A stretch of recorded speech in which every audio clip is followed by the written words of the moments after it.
नाजरीन अस्सलाम वालेकुम। इस वक्त हम दुबई में मौजूद है। जो काबुल बेसन है, काबुल रिवर बेसन से हवाले से कॉन्फ्रेंस हो रही थी, उसके हवाले से हम आए थे। तो लीड पाकिस्तान ने जो स्टेट के ताउन से उसको ऑर्गेनाइज किया था। वैसे तो हमारे पास जो शख्सियत मौजूद है वो पानी के हवाले से या इन इशूज़ के हवाले से वो एक तवील तजुर्बा रखते हैं, क्योंकि उसने यूनाइटेड नेशन में इस हवाले से काम किया। पाकिस्तान के फॉर्मर डिप्लोमेट हैं शफकत काकाखिल साहब। काकाखिल साहब, ये बताइए, ये जो पहले तो ये काबुल रिवर बेसन जिसे हम कहते हैं, ये चीज़ है क्या? थोड़ा सा आम आदमी भी समझे कि जी, रिवर बेसन जो है वो एक दरिया और उसके इर्द गिर्द के जो तमाम कुदरती वसाइल और वो जो इंस्टॉलेशंस होती हैं, तो उन सबको बेशमूल जो एनवायरमेंटल एसेट्स होते हैं, दरख्त होते हैं, पहाड़ होते हैं और वादियाँ होती हैं और मैदान होते हैं, तो जहाँ जहाँ दरिया की मूजें पहुँचती हैं उस पूरे इलाके को, यानी जिसको वो दरिया मुहीत करता है, उसको बेसन कहते हैं। सही।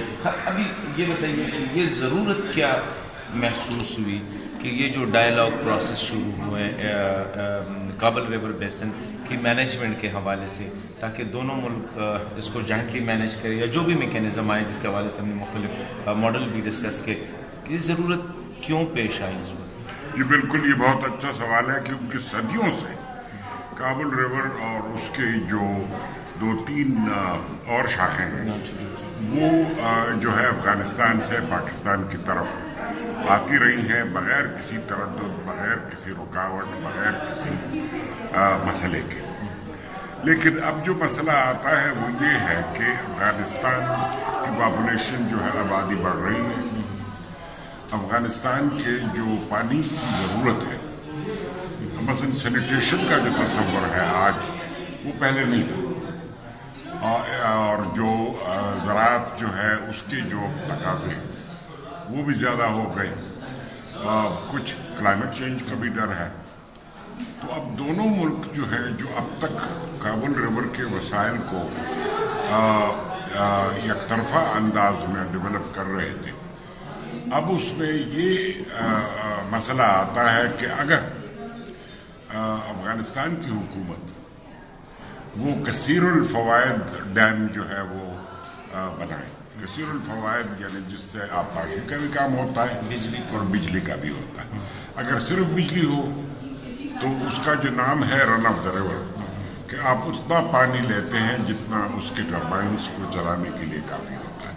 यानी जो हमारे दरिया हैं, मगरबी दरिया हैं सिंध-तास के, तो वो जो हिंदुस्तान से और कश्मीर से गुजर के आते हैं, तो हिंदुस्तान को इजाज़त है कि उसके ऊपर बिजली के जो है प्रोजेक्ट्स बनाए, लेकिन वो स्टोरेज के यानी सिर्फ जो मिनिमम, यानी सबसे कम मकदार का पानी की जो है आपकी ज़रूरत होती है वो, अगर आप ज़ख़ीरुल फ़वाइद करते हैं जिसमें इरिगेशन भी आता है, जिसमें और चीज़ें भी आती हैं, तो फिर उसमें ये मसला आता है कि अगर एक मुश्तरका दरिया है तो आप जितना पानी ज़्यादा लेंगे उतना मुझे कम मिलेगा। तो ये काबुल रिवर ये मुश्तरका दरिया है?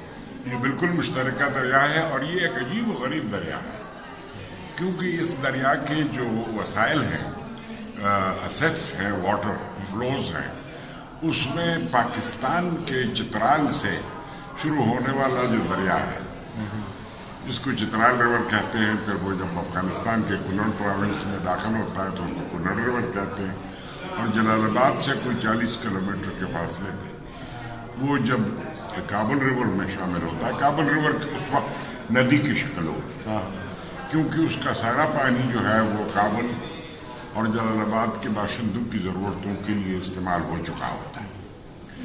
तो अब ये एक वाहिद दरिया या बेसन है जिसमें अफगानिस्तान और पाकिस्तान दोनों अपर रिपेरियंस भी हैं, लोअर रिपेरियंस। अभी ये बताइए लास्ट और शॉर्ट के कौन सा मॉडल आप सजेस्ट करते हैं? इसमें तो हमने मुख्तलिफ मॉडल डिस्कस किए, जॉइंट मैनेजमेंट के हवाले से, जॉइंट डायरेक्टरेट के हवाले से, क्या कुछ हो सकता है इसमें? इसमें बहुत कुछ हो सकता है, اس میں جو کلیئر ماڈل ہے انڈس واٹر ٹریٹی ماڈل نہیں ہے، کیونکہ انڈس واٹر ٹریٹی میں آپ نے ایک سرجری کی اور 6 دریا تھے، آپ 3 ایک کو دیے 3 دوسرے کو دیے.